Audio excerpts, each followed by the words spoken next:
Hello. I'm going to do a reading wrap up. I've not done one before. It just seemed like fun, so I'm going to do it. Am I a booktuber now? I don't know. Probably not. Probably going to be mostly crafting. But I did read some books this year and I felt the desire to talk about it. So I've got my Goodreads open and I'm going to go through all the books that I read this year, and then I'm also going to go through the year in books reading stats. Just going to talk about stuff because I think it's fun and interesting. And I like watching these videos, and I'm hoping that other people might enjoy watching this video. So the first book I read this year was The Hellbound Heart by Clive Barker, and this is the book that Hellraiser is based off. And such a strong and wonderful start to it, because this book was just absolutely fantastic. I really enjoy reading like horror, and I really enjoy like the sort of BDSM sort of aspects in a lot of books, and like the whole like inciting incident is just a guy being like too horny. As far as like how it relates to movies and stuff, they like switch up some of the characters, because I did subsequently watch the old Hellraiser movie, and like prior to this I'd gone over to my friend's house and we'd watched like the new Hellraiser movie that came out like a few years ago. And like the new Hellraiser movie, totally different, very very good as a standalone piece of fiction in the same world. And I think there are other books with the same like Cenobite characters, so maybe it mirrors one of those like a bit better, like it's an adaptation of another book. But the old movie is very much an adaptation of this story, and they do change up like some of the relationships with it. So I think someone's parent as opposed to a friend. So I think one of the characters is a bit younger, but Clive Barker was actually really involved in the process as well. So yeah, just someone is like the premise of the book is there's this guy that's just traveled around the whole world and he's done all of the weird sex stuff and he's run out of stuff on Earth, so he decides he's gonna like open a portal to demons, and it just goes wrong, and then he's just trying to like get back and get into his body by like any means necessary, because they have just tortured him in like a hideous way. But like it's horny, like how Stephen King is horny, and it's horror, and it was really like engaging. And I don't know what it was when I was reading, but I was like, this is gay. Like a gay person wrote this, like whether like gay or bi or whatever. Just like there's something in one of the descriptions was just like this. I'm my my gaydar, my queer sense of self is like recognizing it in someone else. And so I looked it up, and Clive Barker, like on Wikipedia, it just said, like it had his husband's name on it, so it was like yes. So yeah, queer horror representation that you possibly did not realize was gay, which brought me an extra little bit of joy. Also, I would like to nominate this for one of the most like inaccurately adapted details from a book, which is they have that scene that's like the Harry, did you put your name in the goblet of fire? Said Dumbledore calmly, and then in the movie he's like pushes him up against the wall and yells it in his face. Pinhead, he doesn't necessarily have a name. I don't think they name any of the Cenobites in this, but like Pinhead is described as having like a high voice, breathy, like an excited girl. If you've seen the movies, it's like, hello, you have summoned us. It's like the most angry masculine voice you've ever heard. So that amused me, and I want other people to know about that. But yeah, I think if you read the book and then you watch the movie, you can be like, this is a faithful adaptation, and like Clive Barker was involved in it, and you can tell. If you just like read the book, it's fantastic. Yeah, I described it in my review as a more sensual Stephen King, with the same sort of level of emotional capture. So yeah, really fantastic. And I want to read some more Clive Barker, possibly even in 2025. We'll see. Second book, I gave it a 4-star review, but my like longer term memory of it is not. Maybe it's because I like read other mysteries, but yeah, I don't remember it particularly fondly at this point in the year. Is The Skull Beneath the Skin by Cordelia Gray. This is a book I believe I picked up for free outside of a bookshop from a box that said like, you can have them for free, just help yourself. we're not selling these. They're just secondhand books that no one really wants. And I picked it up, and it was like, yeah, it's fine. It wasn't great. It was fine. Like, it was slightly better than just okay. It was very like well written. And it also doesn't have the thing, because one of the things I really hate in mystery books, as I sort of found out, is that when you have it's very much the Sherlock Holmes way of doing it, or like the procedural drama thing of like a murder happens, an investigation happens, and then you get like this long monologue, and if you weren't able to work out the answer by yourself in that, and you hear it in the monologue, then you're dumb. And it doesn't do that. It like gives you pieces of mystery and pieces of answer in a slightly more like intermingled way. I will say that Cordelia Gray is the name of the person. Sorry, it's by P.D. James.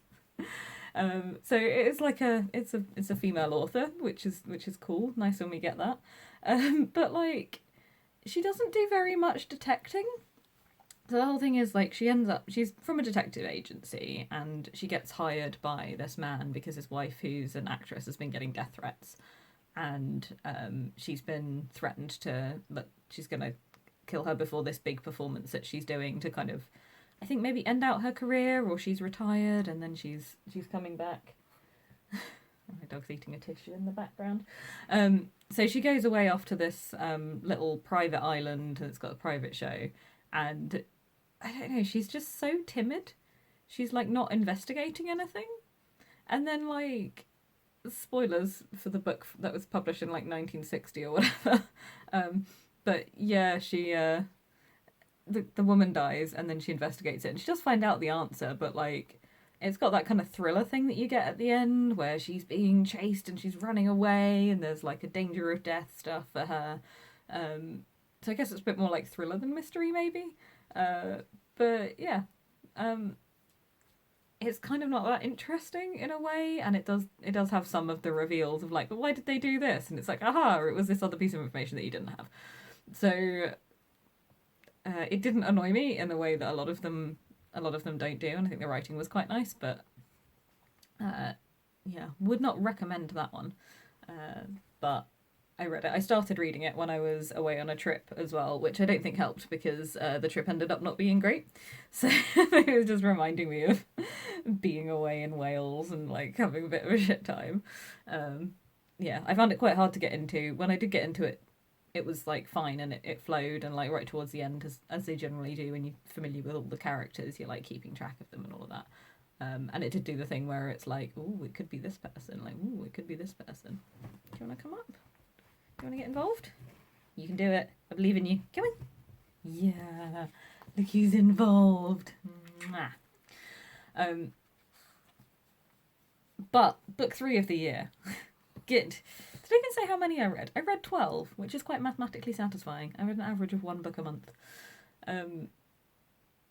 Although this one I finished in June. So Hellbound Heart I read in February, Skull Beneath the Skin I finished in March, and The Shining I finished in June. But to be fair, The Shining is a fat book. I read it as an ebook, so I didn't have to, get the full wrist strain from reading like a fat one. But it's like a 500-page book, so it's not for the faint of heart.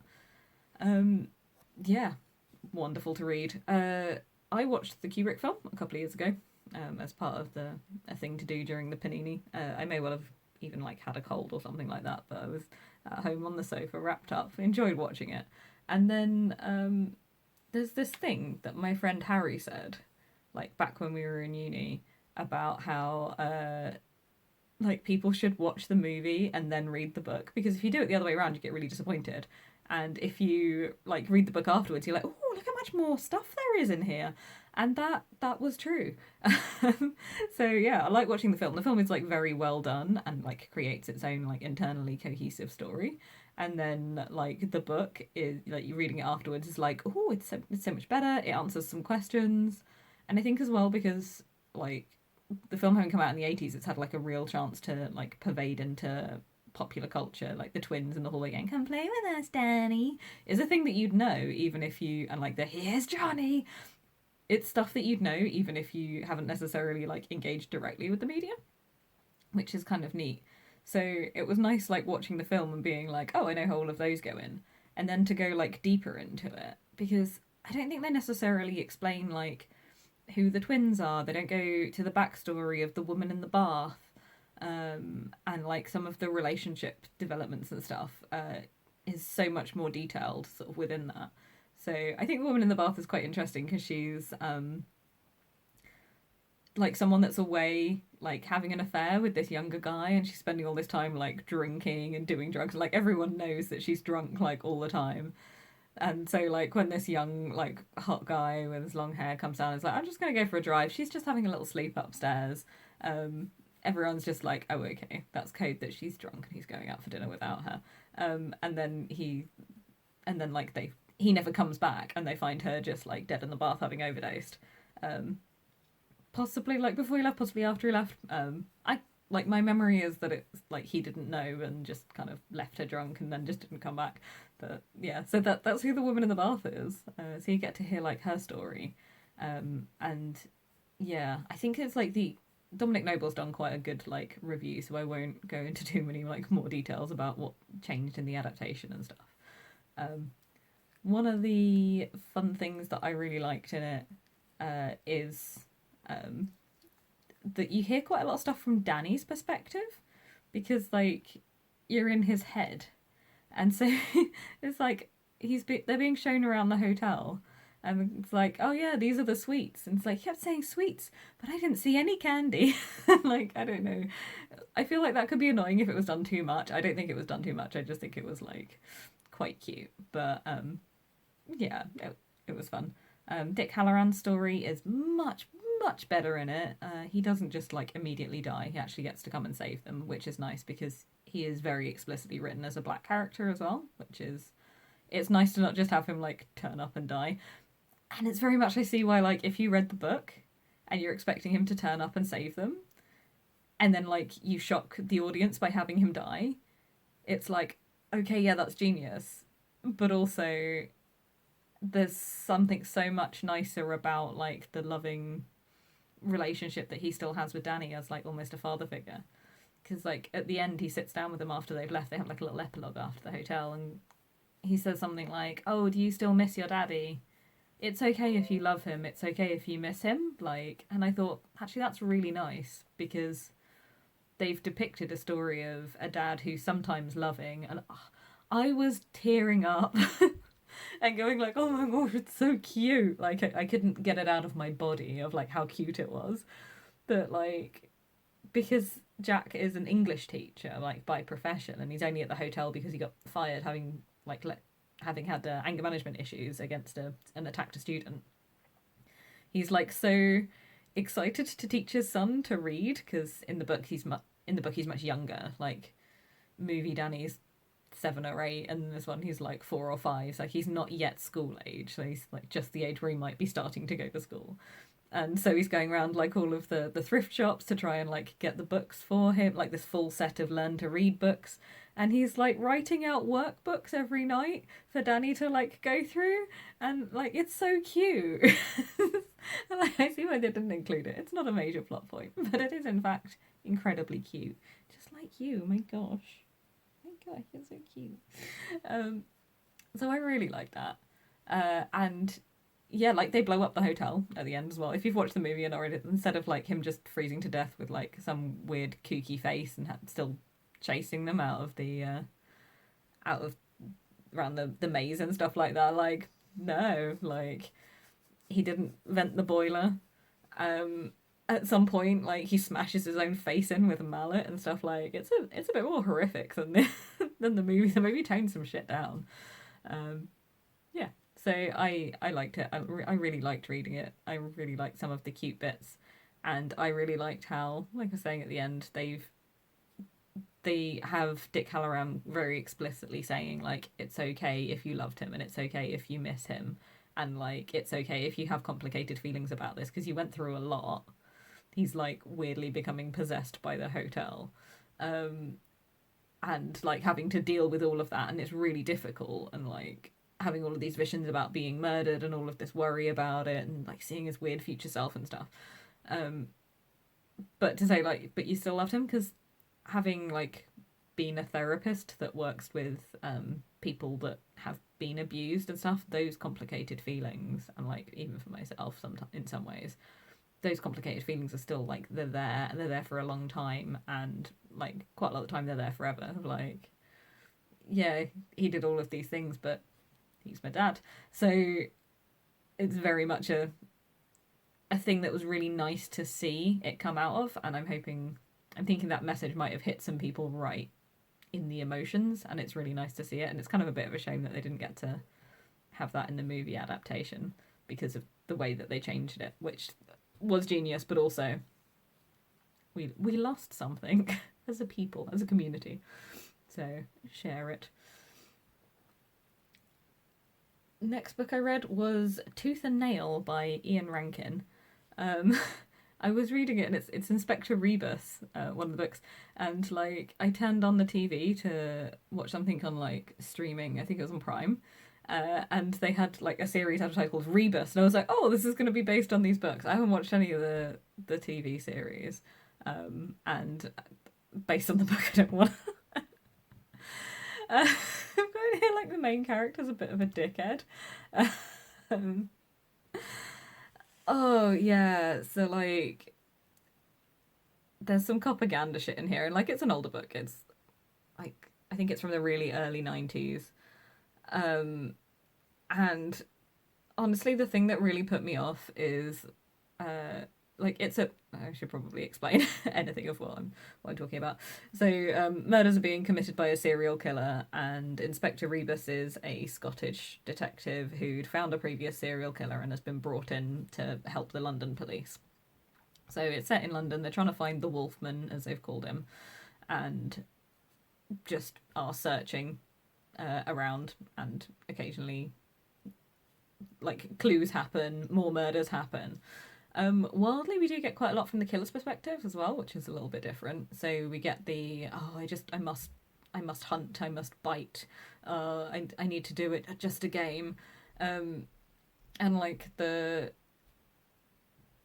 crime is like a quick death, so like not like a violent slow stabbing or anything like that, like a very efficient murder. It's always women, but then like there's a bit of like mutilation which like suggests some sexual violence stuff, and then a bite mark on the teeth, and they can't work out what's going on with the bite, and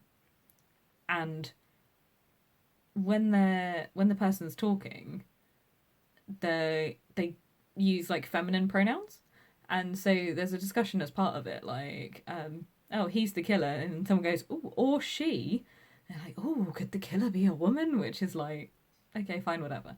And then at the end, they find out that the killer is a man. And like they point out who it is, and that he had this time when he was being abused, and he's enacting his own abuse. That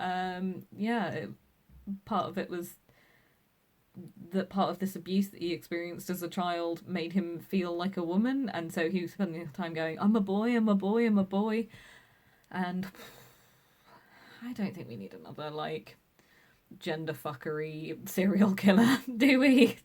In this day and age? So yeah, and like a lot of the things like the police are great, which I don't support. It has like the thrillery type ending, and yeah, it's like putting here like mental health portrayals are fairly unkind, and I very much like agree with my own like review on that. It wasn't great. Not without having like, I'm quite heavily qualified in psychology, but not specifically in like serial killers or anything like that. But I think that their motive was really weirdly muddled too. So like part of the motive was like reenacting the violence done against them in a way to perhaps like stop it affecting them. But then another part of it's like, oh, I couldn't possibly do another one tonight, could I? And like that addiction and the excitement and like the arousal that's attached to it. And those feel like two really different motives. It might be that they're possible to be comorbid, and it might be that they're even quite common, that the thrill comes up and it's just it gives you the method to do it, and it's the abuse that triggers it and stuff. But yeah, all in all, I think maybe at the time when it came out there was more happiness, like there was more yeah, this was the like reflected the current level of understanding. But like now that we've moved past that, you'll kind of look back with a. So yeah, that got my 1-star rating. I may have rated a couple of other ones badly, but yeah, this that got a 1-star from me. Next one up on the list was The Haunting of Hill House, which is something that I've engaged with. This was my 3rd time engaging with the same story in a different medium. It wasn't that I tried reading the book 3 times and this was the first time I got through it. So I listened to this as an audiobook quite a lot while I was spinning yarn, actually. And I had initially watched the TV series, like the Netflix modern series, which has the like kids family, they're like they're house flippers and they go in and all of the like horror elements come through. Then I watched the old movie adaptation from it, which was from like the 1960s. Oh, excuse me. And then I read the book, or I listened to the audiobook. And I think the best version I liked was the film, like the 60s film. So I like a haunted house story. I like horror, and my favourite type of horror is haunted house. So I've got on my like want to read list like the Amityville House of Horrors and stuff like that. I really enjoyed The Little Stranger, like for that sort of haunted house feeling of it. The Shunned House by H.P. Lovecraft, all like fantastic. I want haunted houses. And this is a house that is just haunted, and they go like a little team gets together, like scientists, and they're trying to do like, oh, we've got kind of science and we've got maybe like psychic energy, and we just want to see like what happens. No one stayed in this house for more than like they'll rent it out for a month, and then they won't renew their lease, or they'll leave early. Like no one's ever stayed like more than a couple of nights, sort of thing.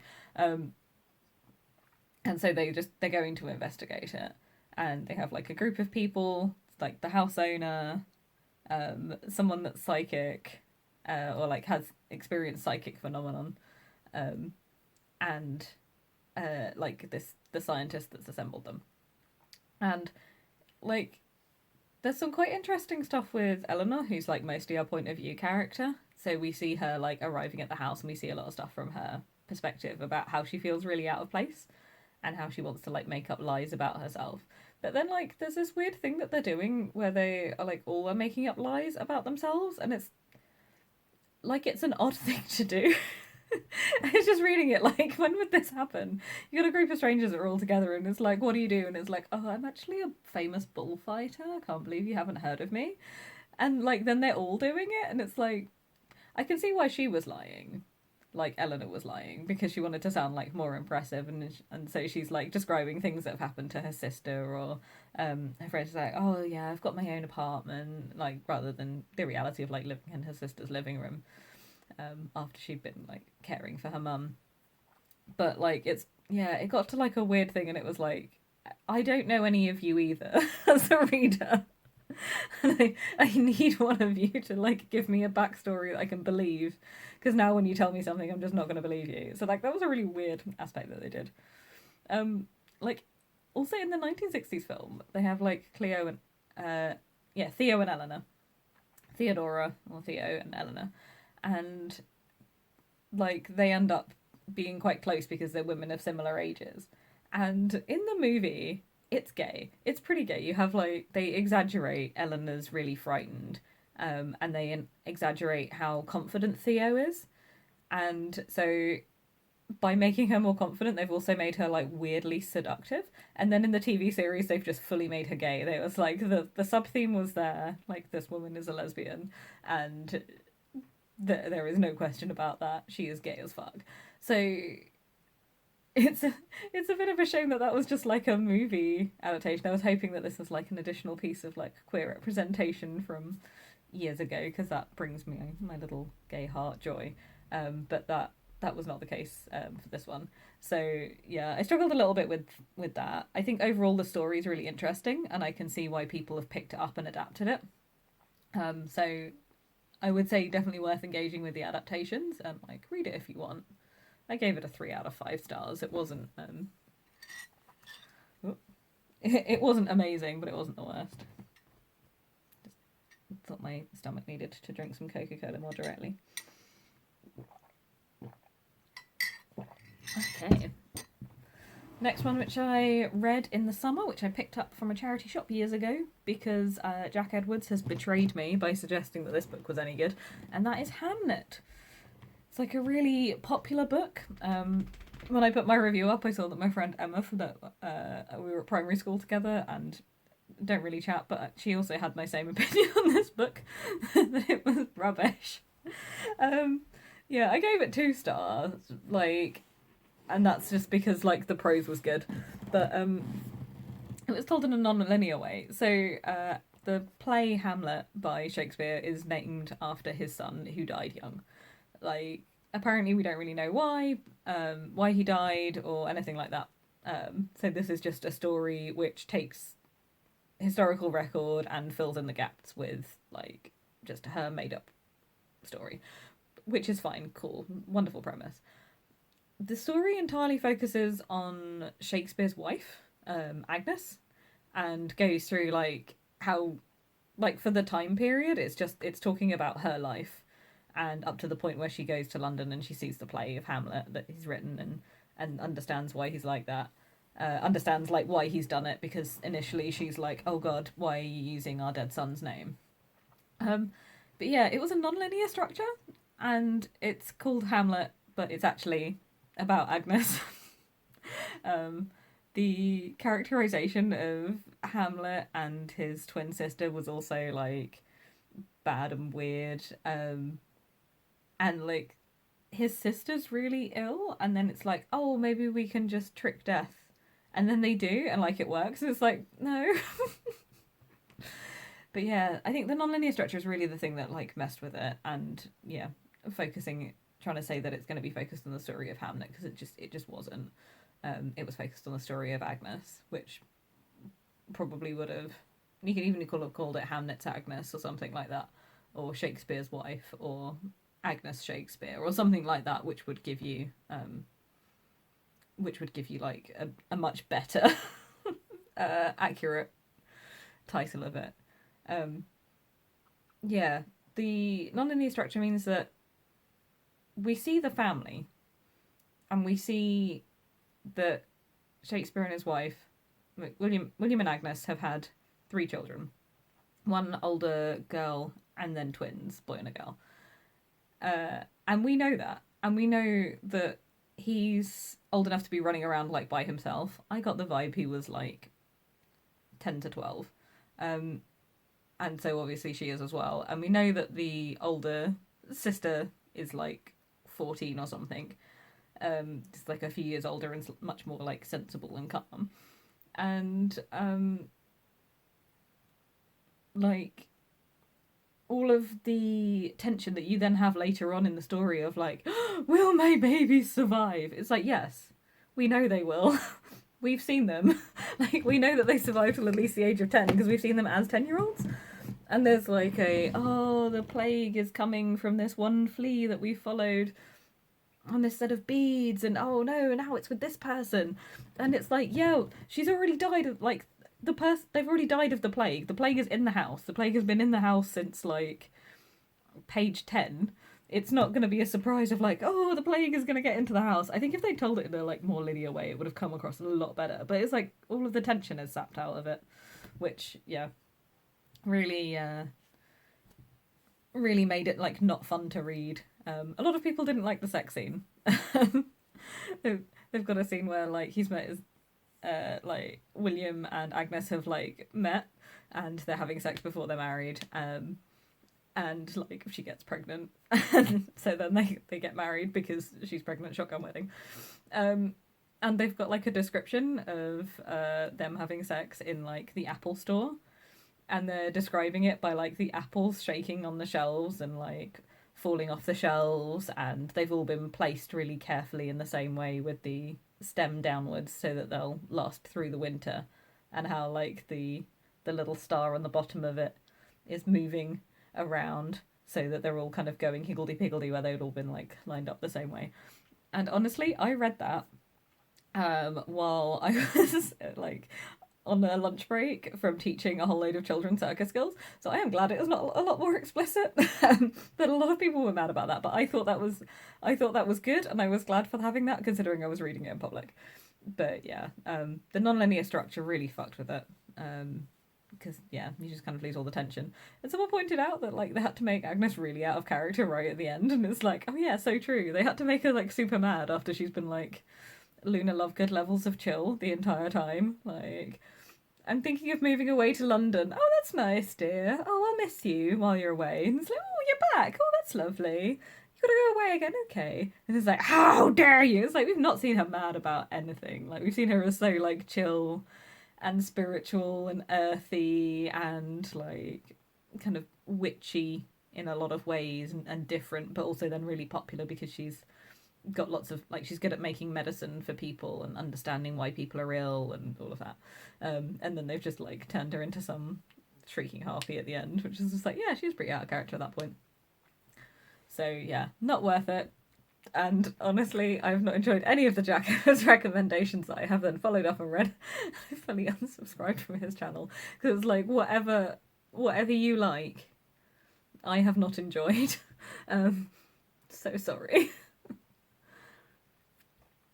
The next one I read was Diary of a Somebody, which I gave a 5-star rating. So I started reading this book in like 2022 as an ebook from the library.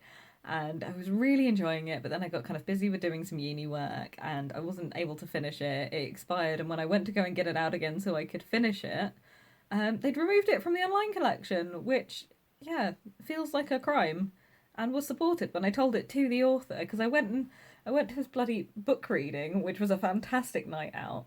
And like I got a copy of it, and I said like they took it out of the library, and it's like that's a crime, and I was like I know, I'm looking forward to finding out freaking how it ends now, and it was good. It had like a surprise plot through it, yeah. So Diary of Somebody is written from the perspective of a poet hobbyist. And he's decided his New Year's resolution is going to write a poem every day and go and engage with the local poetry group. Um, and that's basically it. And he's kind of unlucky in love, and he really likes custard creams, and just writes all these stupid comedy poems. So it's a lot of poetry, but none of them are like deep romantic love poems, which is the type of poetry I hate. So, and it's all like funny, which is just fantastic. It kind of hits that same part as like parody songs for me, and like just wordplay. And yeah, it's got some fantastic bits in there. So it's all written as a diary entry. I got to May before it suddenly before my book expired, and I had to come back in, and I started reading it from the start, and I read through the whole thing in like 4 days. So like just all the way through, and it was fantastic. It's quite quick to read because it's most like a lot of it is poetry. But yeah, there's a little bit of like there's a romantic plot in it. So he like takes this woman out on a few dates, and you can see him like really missing the queue. Oh, it's quite cold. Um, did you want to come back to mine? And he goes like, oh yeah, no, don't worry, my heating's good. And like he's like, wait, which I think is quite funny. I've known like a few guys like that, so it's sweet. But yeah, I kept reading bits of it out loud because I thought it was so funny. Because I was reading it around my friend's house and like taking pictures of the pages and like sending them. So yeah, fantastic. Glad I've got a copy. It's signed. I now own, I think, 3 of his books. I've got Diary of Somebody, You Took the Last Bus Home, and Days Like These. Is the other one. So I bought 3, and no regrets for buying this one and reading it. And now I don't have to give it away to someone called Sarah, like I did with another book, which I did not enjoy reading. Yeah. Fortunately, having like quite a chill name is that even if it says to Sarah from, and then like the author signed it, you can probably find another person called Sarah that wants to read it because it's quite a common name. The next book is Dietland by Sari Walker, and honestly, the bad thing in this book is that it's fucking called Dietland, and I think that really puts off readers. So, and this was like all of my. I mentioned that I was like I did a couple of books within the first months, finished one in June, and then like I still managed to get 12 in the end of the year. And honestly, this is a thing that where I'd like really kicked up my reading because I was staying at my friend's place, my boss's house, And it turns out that if I'm reading, it really helps me manage the hyperactive 6 year old that lives in her house, who I didn't need to be doing like care for, but it gave me a way that I could be like in the room without getting like overwhelmed by it. So I made her go with me to the library to get another book out because I finished Diary of a Somebody on my train journey, and I actually finished Dietland on the way home. I spent like the sort of 14 hours or whatever that it took to read it and did it all in like that really short period of time. I've got in that I started reading it on the 29th of October and finished reading it on the 31st. I finished it on the train on the way home. So I read I watched the TV series a little while ago, and then I was like, oh, I think this is an adaptation of this book. And basically, it's a woman who feels really bad about herself in the way that like diet culture can make people feel really bad about themselves. And so she's trying to save up so that she can have like stomach surgery. She only wears dark colors. She's always trying to like minimize herself. She's not going to go on dates until she's lost the weight. She's buying clothes that don't fit her because they're like goal ones. Fortunately, I've never experienced body image issues, so all of this isn't stuff that I could like relate to personally, so I can't give that perspective on it. But it's then like a really nice journey of personal transformation where she gets approached by like by somebody, and starts kind of going into this feminist collective and getting involved with their activism, and kind of ends up living among them for a bit, decides not to have the surgery, goes through a bit of a transformation with them. And yeah, it's really nice to see like the professional women coming together, like professional women that you can admire, and then like working with them and kind of becoming part of that is a thing that I have done and a thing that I like really enjoy, and it was nice to see. And it was really nice to see from the perspective of someone that's been a therapist and gone through therapy myself for like other things, to see that kind of personal transformation journey. That was really nice. Yeah, the ending felt a little bit like miserable.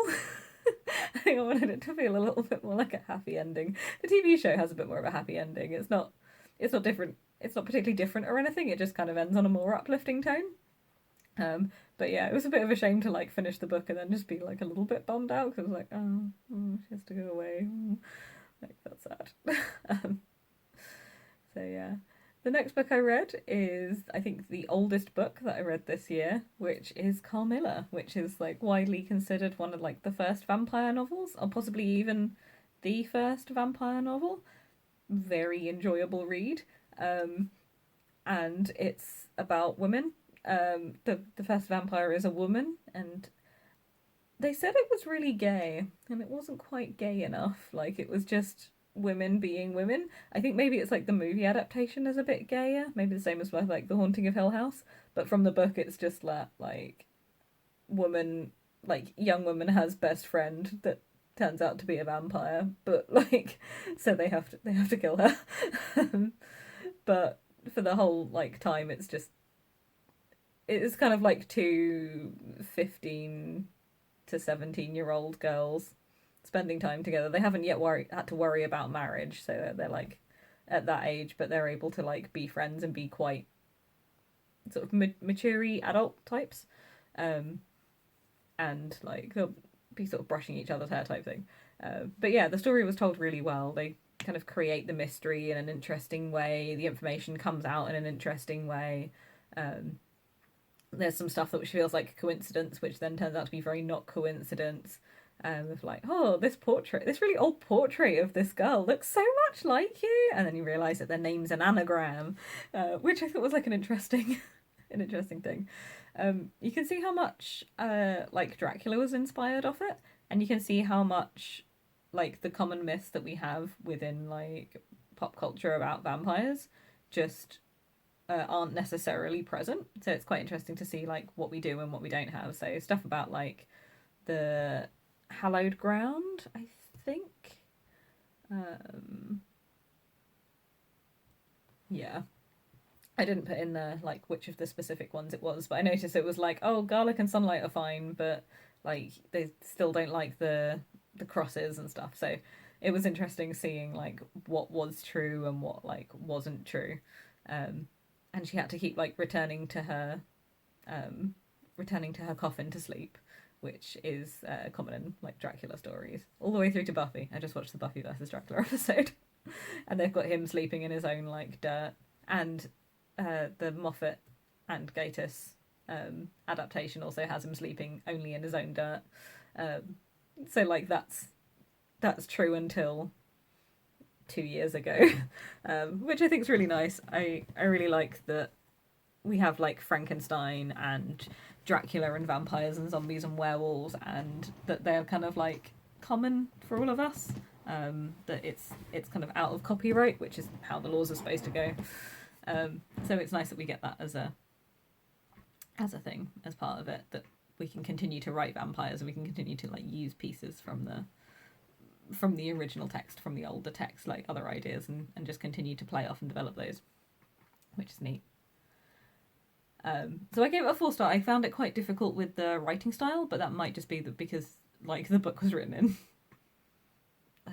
18 something, or like, and it's just a little bit weird to read a book from the 1800s when you're used to modern styles.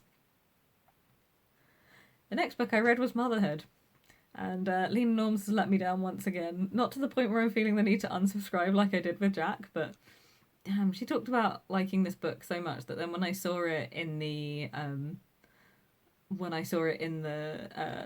local art gallery, I was like, oh, I'll buy it. I've heard such good things.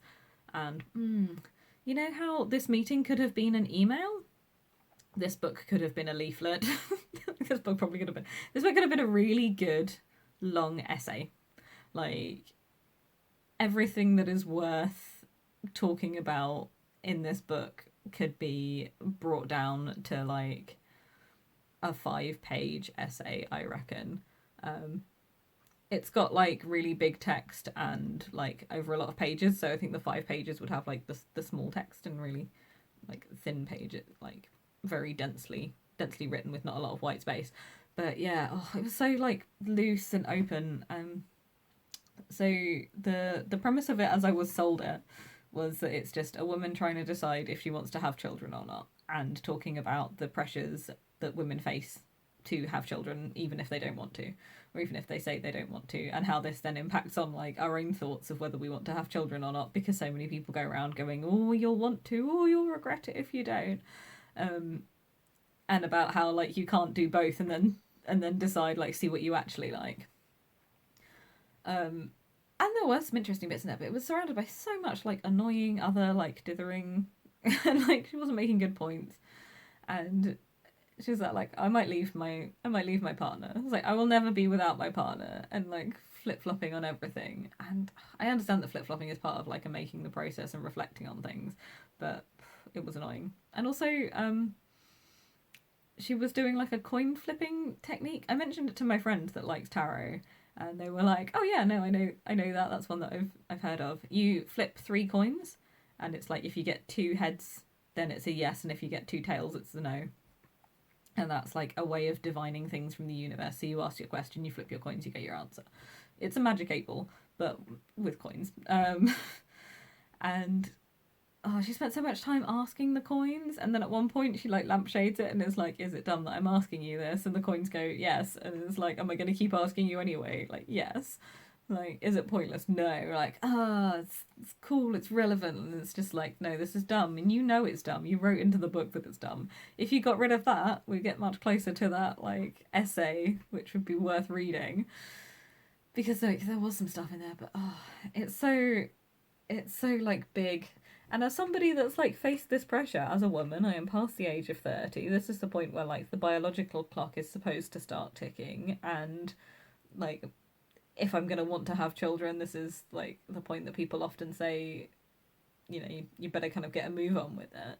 And so I thought I might see some more of myself reflecting there, but I did not.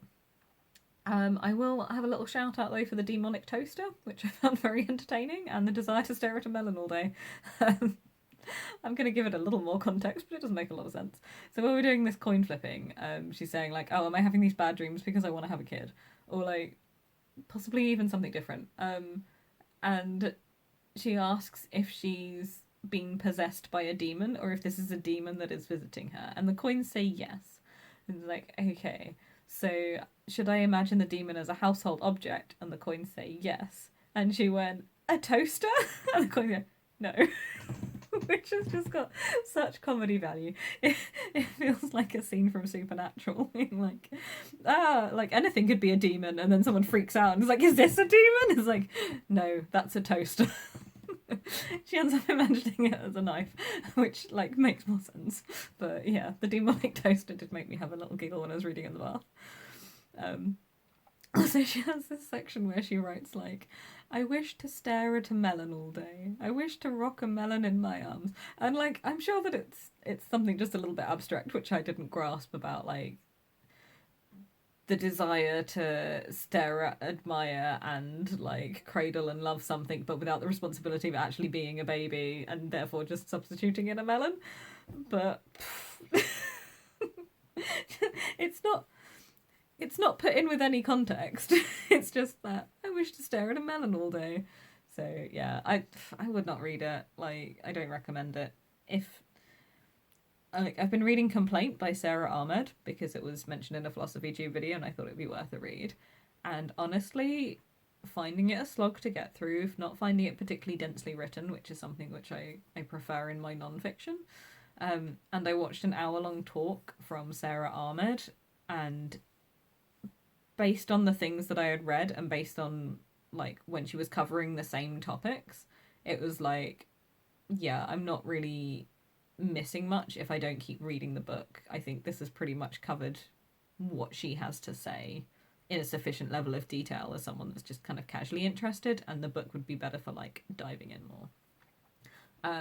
And I feel like if there's a talk from Sheila Heti, just listen to that instead. Don't bother reading the whole book. It's too long, and by the time that I decided I probably wasn't going to have a good time with it, I was too far in and I was just committed. So yeah. Two more books. One of them, Firestarter, Twisted Firestarter, second Stephen King book of the year. I took quite a little while to read this one. I had to put it down for a long period of time because like it's another chunky book. Like, I really like Stephen King's writing, so it got a 4-star, and like, to be honest, it was probably gonna get like, it's 4 stars and then go down from there, as opposed to like prove to me that you're good, because I really like his writing style. I really like these kind of emotive way that he describes things. I really like the level of mature themes and the horror and stuff with it. I didn't like this so much as some of the other books because also it kind of had a bit of a military theme to it, and I'm not down for that. So the story of it, and I know there is a movie adaptation, I've not seen it. I know that the story of it is, I know the story, I read the book. The story of the book is that there are some students that get experimented on with this experimental drug, and the experiment goes absolutely mad, and some of them get psychic powers. And then there's a desire to like hush up the experiment and suppress people's psychic powers, so they end up being hunted. So we come in directly on one of the guys being hunted, like this man called Andy. The thing is, 2 of the students that were in this first experiment, which only ever had like 1 trial for lot 6, got together and they had a baby, and she has super strong psychic powers.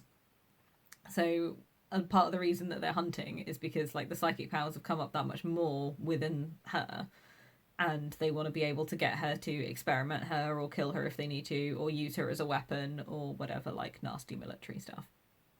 So it goes through their hunting, it goes through their running, they're being safe, they're not being safe, and it's got this thing of like being captured and not being able to be at rest, thinking that they're okay, thinking that they're going to get out and be all okay, and then like not, and getting captured, and kind of the ups and downs with that. So yeah, it's that, but like it's very military complex. I spent some time feeling really super uncomfortable with like Rainbird because he's doing child abuse essentially, and like, so there's this guy that he really wants to kill her as part of his own thing, like it's just his own experience. He's very like upset over the world, like, and he wants to befriend her, and then be allowed to kill her himself with his own hands. And like he's like purposefully manipulating her, and she's falling for it and thinking like, oh, it's my friend, it's my buddy John, and no one's nice to him because he's got scars on his face, but he was really scared, he's been really nice to me. And it's just like, it's really horrific to read, and it's like, oh, and you keep thinking that they're gonna get away, and then like they don't, and so like that's sad. Also, right at the end, and I guess spoilers for like the last little twist. I don't know if it's in the movie or in common knowledge and stuff, but like right at the very end, she is trying to find a media publication for it, but also doesn't want to be intervened by the government, by like the military group that's been set up to capture her. So if she knows that if she goes to a certain, like the New York Times, whatever, they'll suppress the story. So she goes to a library, which is cool, and it says like long-haired librarian, and she says like, my dad said that I needed to find a magazine which had like really good wide distribution, but then like also wasn't likely to be like intervene with this. And like the way that she describes it, the guy's like, okay, I know what's up. And she walks into the offices of Rolling Stone, which I don't know, like just feels like a baller move. Like I don't know, there's something about that was just like, like popular but like unlikely to have the focus on. And so there's like, I don't know, the cool rebellion of music, like it feels like it marries that nicely. So that was like a really nice little note to end on. So yeah, like pretty good, but I've definitely enjoyed the things that feel a little bit more personal and individual stories. And where this is still individual, like I'm not fond of like the military aspect of it and like, the governmenty stuff. It's not really my jam. And then the final book of the year was a poetry collection by Brian Wilson, and it was You Took the Last Bus Home. I gave this 4 stars. Sitting down and reading like a poetry book, you can't read it in the same way as you like read a novel. Like you can't just sit and read it for hours, because it's more like dip in, dip out. And I was really glad that I read it cover to cover, and then now I can like dip in, dip out if I just kind of need a giggle and like just want some funny words for something. I know I can just open it to any page and either find what I'm looking for on that page or flip the page and then like read it. So yeah, I really like Brian Wilson's poems. I took a selfie of me reading it on the bus and sent it to him. He was like, I've never seen anyone reading any of my books in public. This is like the closest that I've got. And I was like, I'm on the penultimate bus home reading your book. You took the last bus home. And like the poem, You Took the Last Bus Home, it's like, you took the last bus home. I'm still not quite sure how you managed it, but you're always doing impressive things. Like when you caught that train. And like, oh, it's pleasing. It was like a fun thing to end on. And it's also a really good one to read on a bus because it's short, so you can like stop at the end of any poem. So yeah, it's like a good doom scroll for your hands. if you want something that is not just doom scrolling whatever social media when you're on the bus, I highly recommend a poetry collection, and I recommend that one in particular. So yeah, that was all of my books. I'm going to quickly go through my year in books so that you can have my stats, because data is beautiful. I read 3,788 pages over 12 books. The shortest book was Carmilla at 108 pages, and the longest book was Firestarter at 564. My average book length was 315 pages. The kind of most shelved was The Shining, and the least shelved was You Took the Last Bus Home. My average rating was 3.6, so I was not like the kindest and most enthused about everything, but also not particularly harsh. The one that's highest rated on Goodreads was also The Shining, with a 4.27 average. And my first review of the year was Hellbound Heart. So that was it. It's not as many books as I've read in previous years, and I'm okay with that. This year I set my goal at 1, and I'm going to do that again next year. My true goal is to do something that's like mathematically satisfying. So that could be like 1 per year, 2 like per 6 months, 3 for like I could like 1 per quarter, and like a couple of years ago I managed to do 52, so it was a one per week. So I'm not aiming for that. I like 12. One per month feels lovely. I think two per month is my like true goal, but also I've got like issues going on at the moment with brain fog, which may well be coming across with this, with how like rambly I've been today. And uh, other stresses and studying, and like I had a full burnout a couple of years ago. So like reading goals are not going to be a thing. If I can read one book in the year, that is cool. If I can read like three, that's probably going to make me perfectly satisfied and happy. And then like when we start hitting on like 10, that's just like we've achieved. So having finished 12 books, it's nice. One per month, though I did not consume them that way. Really happy with that. So let's see what 2025 brings for reading. And maybe I'll do another wrap up. It was quite fun, even if I was a little bit rambly. You can fit a lot of rubles in a dead rat if you really try. I'll catch you later.